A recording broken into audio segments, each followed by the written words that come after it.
یوں سمجھ لیجئے کہ کوئی 30 سال کی سزائیں سنا دی گئی. تو محترم ناظرین عدالتوں کا مزاج جو تھا یہ سمجھ آ رہی تھی کہ اس پہ دباؤ ہے، اسٹیبلشمنٹ کے دباؤ میں ہیں عدالتیں اور اپنی مرضی کے فیصلے لیے جاتے ہیں. محترم ناظرین ہمارے اسلام آباد ہائی کورٹ کے 6 ججز نے سپریم کورٹ آف پاکستان کے چیف جسٹس کو خط لکھا کہ اس کا نوٹس لیا جائے، عدلیہ کو آزاد ہونا چاہیے. عدلیہ کے ججز کو گالیاں پڑ رہی ہیں، عوام کا غیظ و غضب بڑھ رہا ہے اور ہم میرٹ پر فیصلے نہیں کر پا رہے، ہمارے گھروں میں کیمرے لگے ہوئے ہیں، ہماری آمد و رفت ہم آزادانہ کچھ بھی نہیں کر سکتے، فیصلے تک آزادانہ نہیں دے سکتے. اس پر چیف جسٹس آف پاکستان نے فل کورٹ بنایا، سماعت جاری تھی، 2 دن سماعت ہوئی. تو اس پر پھر نادیدہ قوتیں جو تھی وہ حرکت میں.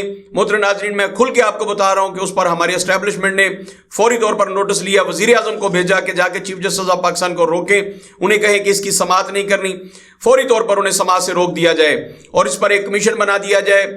60 دن میں وہ اپنی رپورٹ پیش کرے گا. اس کا مطلب یہ تھا کہ لوگوں کے ذہنوں سے یہ خط نکل جائے. اس کے درمیان 60 دن میں بہت ساری ڈیولپمنٹ ہو جاتی ہے، بہت سارے پاکستان میں پنجابی میں ہر روز ایک نیا کٹا کھلتا ہے، تو اس درمیان بہت سارے کٹے کھل جائیں گے، لوگوں کی توجہ ادھر چلی جائے گی تو لوگ خط کو بھول جائیں گے. لہٰذا یہی ہوا. ہمارے شہباز شریف صاحب نے فوری طور پر یہ ایک کمیشن بنانے کا اعلان کیا. پھر وہ آئے، کابینہ کا اجلاس ہوا. جسٹس ریٹائر تصدق حسن جو ہماری عدلیہ کے سابق چیف جسٹس ہیں، ان کی سربراہی میں ایک کمیشن بنایا گیا. انہوں نے اس کی سربراہی قبول کر لی، لیکن آج کی خبریں یہ ہیں کہ انہوں نے اس کی سربراہی سے نکلنے کا انکار کر دیا. اور دوسری بات یہ کہ جناب چیف جسٹس آف پاکستان جناب جسٹس فائز عیسیٰ قاضی نے بھی سموٹو ایکشن لے لیا ہے. انہوں نے بھی اس پر سماعت جاری رکھنے کا اندیا دے دیا ہے. انہوں نے فیصلہ کر لیا ہے کہ ہم اس پر سماعت کریں گے. تو محترم ناظرین اب کیا ہوگا؟ انتہائی امپورٹنٹ بات. پاکستان اپنی تاریخ کے نازک ترین دور پر، کیا ہم پاکستانی عوام یہی سوچتے رہیں گے؟ کیا بدارے آمنے سامنے آ گئے؟ محترم ناظرین رات پھر گورنمنٹ نے تقریباً 10 روپے پیٹرول کی قیمت میں اضافہ کر دیا ہے. محترم ناظرین پچھلے 3-4 دن سے یہ بات گردش کر رہی تھی کہ پیٹرول کی قیمتوں میں 10 روپے اضافہ کیا جا رہا ہے. اسی مہینے میں بجلی کی قیمتوں میں 2 دفعہ اضافہ کیا گیا.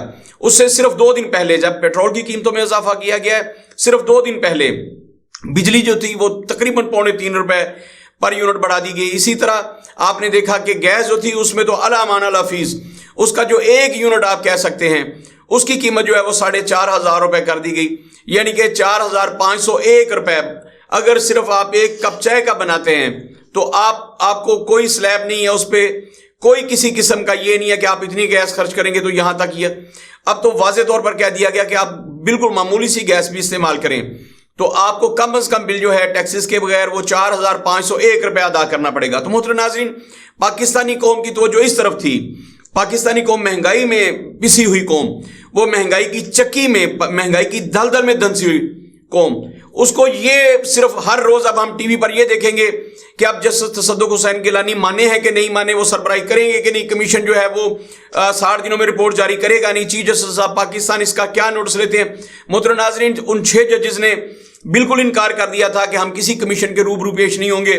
جب ہم نے یہ عدالتی معاملہ ہے، یہ آئین کا اور قانون کا معاملہ ہے، اس میں چیف جسٹس آف پاکستان اپنا آئینی کردار ادا کریں. وہ دائیں بائیں کیوں کر رہے ہیں؟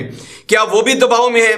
تو محترم ناظرین اس کے بعد پھر آج چیف جسٹس آف پاکستان نے سموٹو ایکشن لیتے ہوئے، سمجھ نہیں آ رہی، جب ایک بینچ بنا دیا تھا اور سماعت کر رہے تھے اس کے بعد سموٹو ایکشن لینے کی کیا ضرورت پیش آئی؟ کہ آپ کے نوٹس میں نہیں تھا، سموٹو ایکشن تو اس پہ ہوتا ہے. یہ حیران کن باتیں ہیں. یہ پاکستان کی تاریخ کا عجیب ٹیسٹنگ کیس ہے. محترم ناظرین میں سخت لفظ نہیں بولنا چاہتا، لیکن ہماری عدلیہ جو ہے چیف جسٹس آف پاکستان سے لے کر ایک چھوٹے سے جج تک، محترم ناظرین تمام کے تمام دباؤ کا شکار ہیں.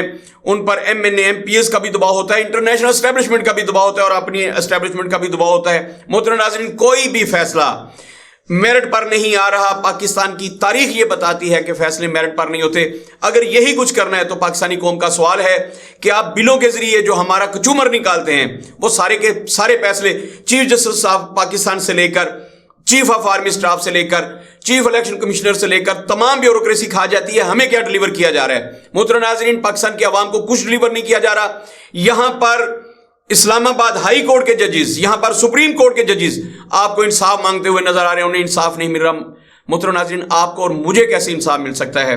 بار بار ایک جملہ کوٹ کرتا ہوں کہ مولا علی نے کہا تھا کہ ظلم پر کفر پر مبنی معاشرہ تو قائم رہ سکتا ہے لیکن ناانصافی پر مبنی معاشرہ قائم نہیں رہ سکتا. جب تک آپ کی عدلی آزاد نہیں ہوتی، آزادانہ فیصلے نہیں دیتے، پاکستان ترقی نہیں کر سکتا. آزادانہ فیصلوں کے ساتھ پاکستان کی ترقی مشروط ہے. مجھے دور دور تک اس کے آثار نظر نہیں آ رہے. اللہ سے دعا کیجئے گا کہ پاکستان میں حضرت عمر جیسا کوئی حکمران آئے جو حق پر، سچ پر مبنی فیصلے کرے. اپنا اور اپنے ملک کا بہت سارا خیال رکھیے گا. پاکستان زندہ باد.